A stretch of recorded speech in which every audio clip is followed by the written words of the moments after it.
Wondering how much you can charge as a newbie Squarespace website designer? Or maybe you're still on the fence about becoming a designer in the first place, wondering if you can actually make enough to ditch your cozy 9-to-5 and make this your full-time gig? I'll be answering all of that and more in today's video. But before we dive in, I really want to hear from you.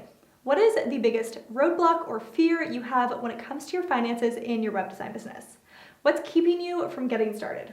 Or from maybe raising your prices? I'd love for you to share below in the comments. Now, when I was first starting my little web design side hustle, I was still a student in college working on a totally unrelated degree. So when it came to pricing my services as a designer, I sort of subconsciously told myself like, well, I'm just a student and I only do this part-time, so it's just fun money for me. I enjoy doing the work, so it's okay that my prices are way lower than normal. And I wasn't alone apparently. Now that I've built a successful Squarespace web design business and teach others how to do the same through my courses and my blog and my videos each week, I'm hearing some version of that kind of like pricing mindset pretty often. Something like, oh, well, I'm just a stay-at-home mom. I didn't really expect to be making anything while I'm at home with the kids, so it's okay. I don't really need to be charging that much. Anything is more than what I expected. Or some people say like, oh, this is only the second site I built, so it doesn't really feel right to charge for it since I'm just learning still. But I have a feeling you didn't start your design business to work for free, right? You probably had some goals in mind of the kind of life that you wanted your new business to support. And so setting your prices as a new designer can be pretty paralyzing. I totally hear you on that. Especially if you've been used to working for someone else your whole life and someone else was always therefore deciding how much your time was worth and therefore how much it was that you made. But you're the boss now and you are the only one who gets to decide how much or how little you will make. So how much you should charge when you're first starting out? Let's talk about it. Now, I could just give you some number and then give you a dollar amount and then send you on your merry way, but honestly, I feel like I would actually be doing you a disservice if I just did that and actually hold you back in the long run. So I will give you some specific figures later on in this video, but first, do you want my very best price setting advice? Pricing, just like everything else you'll make a decision about in your business, is 100% a mindset game. Two designers could have the exact same skill and abilities and customer service and turnaround time, and they could charge two wildly different amounts. The only difference was how much confidence they had in themselves and their work. Yep, your success as a web designer is absolutely 100% dependent on what is happening up in your mind.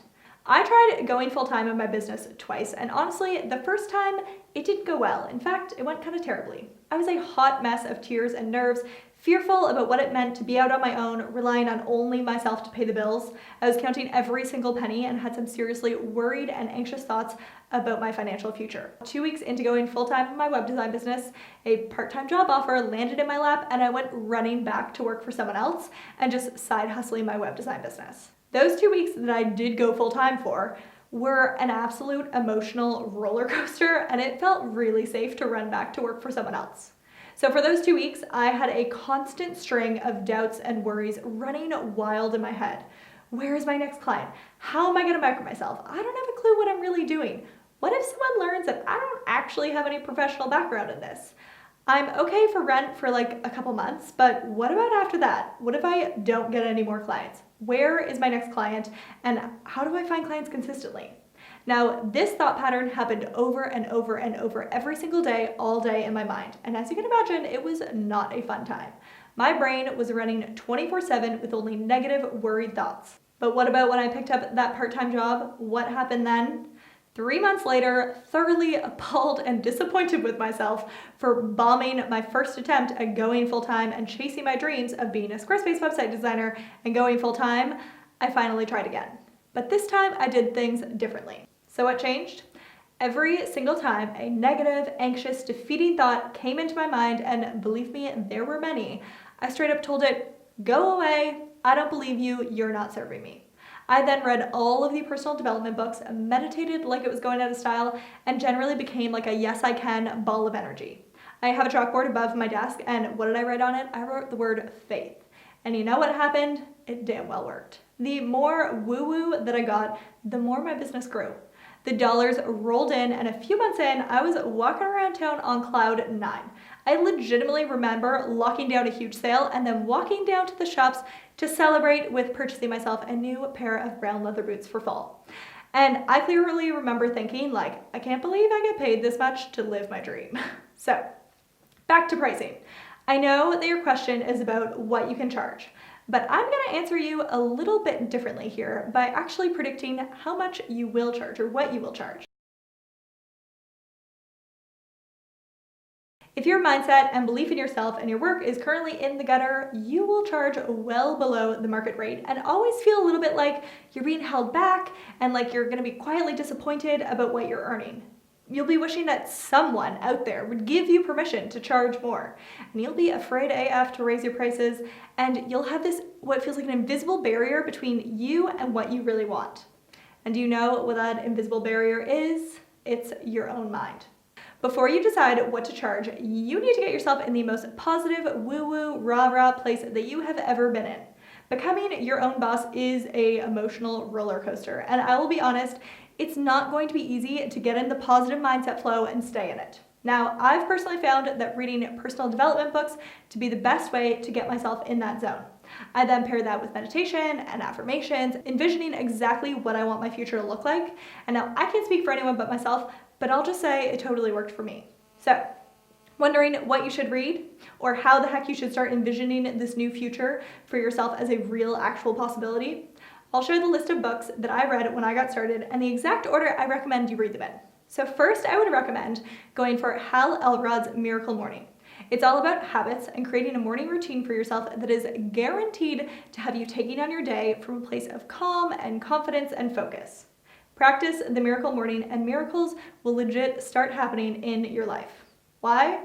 Because you decided that they would. Now, the second book I recommend is You Are a Badass by Jen Sincero. You're going to be hard-pressed to take on the world and kill it if your mind is constantly practicing its rather annoying habit of constantly telling you, you can't do that, or no one's gonna buy from you, or you don't have any formal education in this, no one's gonna actually take you seriously. If negative thoughts like that are popping up left and right, then you need to read this book. Jen will have you feeling like a real badass that can take on anything life hands you with a laugh along the way. It's honestly super funny. The final book which I recommend is Think and Grow Rich by Napoleon Hill. So this book is super old, but it's also super good, and it 100% completed the reading trifecta for me. It's all about making money, lots of it with your mind. Yes, I get that that sounds pretty woo-woo and out there, but honestly, it works. So, if you don't believe that you're able to make money, you won't. And if you believe you can, you will. As Ford said, whether you think you can or you think you can't, you're right. So, in order to make money in your new Squarespace web design business, you've got to believe that it's possible first. And this book is the perfect starting place to help get your mind around making money. I'll pop the link for all those books in the description below in case you want to take a peruse and read them yourself. I definitely recommend reading all of them in that specific order before you ever sit down to decide what your prices are.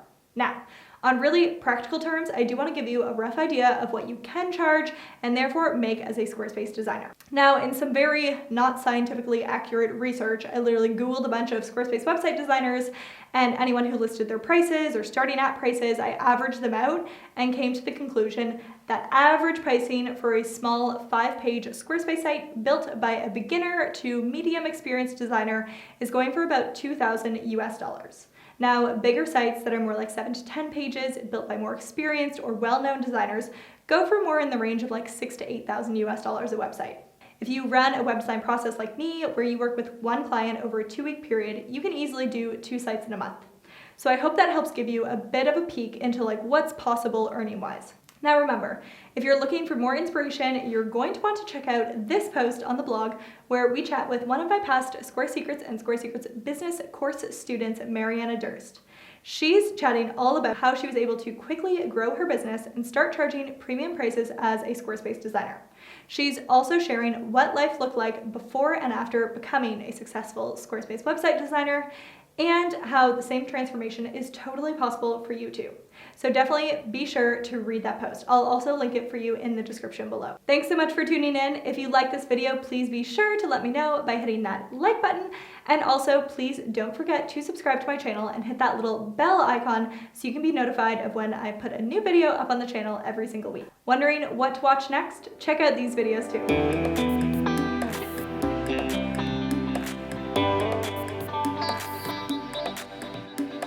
you.